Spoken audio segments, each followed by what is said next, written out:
Hello guys, നമ്മളിതാ ബോട്ടിലേക്ക് നടക്കുകയാണ് ഗൈസ്. ബാക്കിൽ നിന്ന് എന്തൊക്കെയോ വെച്ചാണ്ട് അത് നിങ്ങൾ കാര്യമാക്കിയത് ഗൈസ്. നമ്മൾ മെല്ലെ മെല്ലെ നടക്കുന്നു. ഇവിടെ അടച്ചിറക്കുന്നല്ലോ ഗൈസ്, ഇവിടെ തുറന്നിറക്കാണ് ഗൈസ്. ഇവിടെ നിന്ന് ഇങ്ങനെ ഇറങ്ങണം ഫസ്റ്റ്.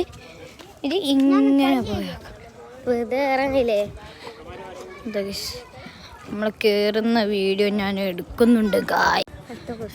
ഇങ്ങനെ ഇങ്ങനെ പോയിക്കൊണ്ടിരിക്കാൻ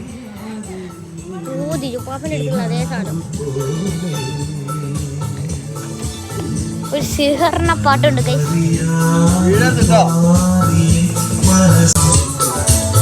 അപ്പുറത്തുള്ള ബോട്ട്